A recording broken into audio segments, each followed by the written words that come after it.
This is a Greg Newsome gotta watch the tape. We're going to start in the first half with Scott Patsko hitting the numbers, and then the second half, Ellis Williams hitting the film. First round pick at number 26, cornerback out of Northwestern. Let's get to it. Thanks, everybody, for coming back and joining us once again. Scott Patsko, dive in on Gotta Watch the Tape. All right, so let's start with an overview of Greg Newsome, so we all understand just what the Browns, are getting in a prospect here. He's 6 foot, 190 pounds. At least that's what he's listed at. So he's listed at an inch taller than both Denzel Ward and Troy Hill, and 2 inches shorter than Greedy Williams. And what you'll find is his length and ability to get his hands on passes is a positive that people are going to talk about. So size-wise, not really an issue there. Speed-wise, not as fast as Denzel, of course. Denzel ran a 4.32 40-yard dash at the combine. And Denzel was also in like the 98th percentile for the broad jump, 83rd for vertical jump. So those are two things that measure explosiveness. Newsome, though, good speed, still 4.39 in the 40.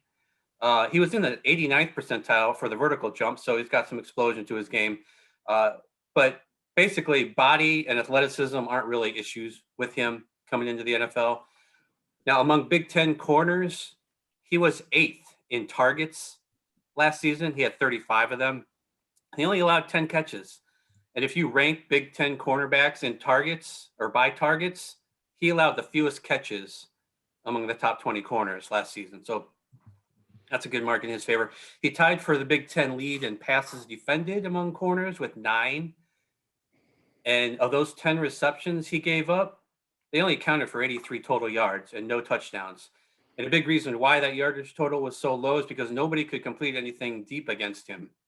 He didn't give up a catch over 20 yards all season, and that was 7 total targets. He was credited with 3 forced incompletions on those targets. And he actually only gave up 1 catch beyond 10 yards. So if you add the 20 and the 10-yard targets together, that's 1 catch and 15 targets of 10 or more yards downfield. So that's a nice stat to have on your resume. But here's a better one. Newsome didn't allow a 3rd down catch last season. That's in 8 targets, but still, no 3rd down catches. And one of those resulted in an interception. These first 6 set of plays are all from Michigan State, Northwestern 2019, which is just going to be a theme throughout this whole class. Tough to find tape, shortened seasons in 2020, Newsome missing games. So we're going all the way back to 2019, which is encouraging because this is that old of film, yet you still really like what you see. And then keep in mind, as a physical specimen, Greg Newsome has filled out. He's a bigger looking corner now rather than this skinny kid you're about to see. So this first play comes early in the game, first quarter, 14 minutes of play. Greg Newsome's at the bottom of the screen, and this is just in a Denzel Ward-like way, an ability to drive on the football and make a play. Now, this is one you'd like to see him intercept and bring back to the house for 6, which is something he talked about in his presser. Like, hey, I don't know why I wasn't getting interceptions, but they're coming, and I believe him because this is what you like to see is instinctual. So he's at the bottom of the screen. This is off coverage, exactly what Scott was saying. This is stuff that the Browns are used to running. You get a guy roll down, 1 high safety, cover 3. Michigan State thinks they have a quick out to the outside. Newsome drives on it, breaks it up cleanly, and then you get a good celly. This next one comes on the next series. And I put these 2 plays next to each other because it shows exactly what I said about teams trying Newsome. This is him in 2019, mind you. He has not built up the equity, the clout of being a shutdown corner. So Michigan State tries him on back-to-back plays here. This first one is a wheel route, a switch exchange vertical route, if you will. Number 2 ends up becoming number 1 deep. They try to confuse him, get him tied up. This is the check down, and you can see at the top of the screen, Newsome celebrate a little bit like, nope, you're not getting that on me. On this very next play, they run, this is Brown stuff. They run the exact same end result, but with a completely different start. So as we start the play, again, Newsome at top of the screen, you're going to get the snap, and you see just an outside receiver trying to run that double move. No dice. No dice. Same player, same route, same endpoint, except the throw goes here.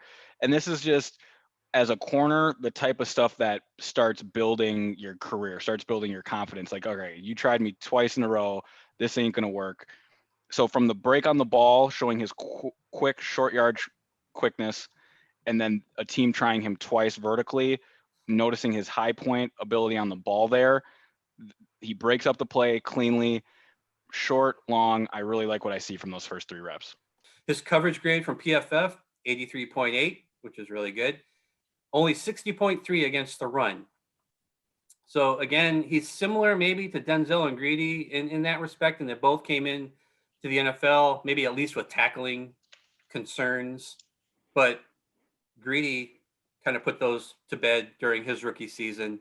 And then obviously Denzel, some of his best plays last season were him, beating blockers and tackling runners. So you can improve in that area in the NFL. The other knock on Newsome is durability, which I know something the Browns fans don't want to hear about when it comes to cornerbacks because they already got 2 that have durability issues. But Newsome's ability to stay on the field is going to be watched closely because he missed at least 3 games in each of his college seasons. He only played 21 total games at Northwestern. So last thing here on him, he comes to the Browns strictly as an outside corner. So he's not competing with Troy Hill. He's competing with really Greedy Williams for an outside spot. He only had 8, 5, and 5 snaps in the slot in his 3 years. So he's not that versatile piece like Hill that can move inside or outside, or really he's not versatile like most of the defensive additions are this offseason for the Browns. But they still got one of the best corners in the draft at a spot many didn't think he'd fall to, and at a position where they obviously needed some help. So I think we all came away from draft weekend thinking that this was a good pick. As for Newsome and Joe Woods, this just makes perfect sense. We're going to get into it in the tape here shortly, but off coverage, instinctual, fast, won't get beat deep, long enough, can fight against jump balls. It's going to be a perfect fit, assuming the confidence and just everything that goes into playing cornerback works out for this young man. But on the surface, it's going to be a nice fit with Joe Woods, a DB, a defensive coach himself, who's going to be able to really mentor the kid.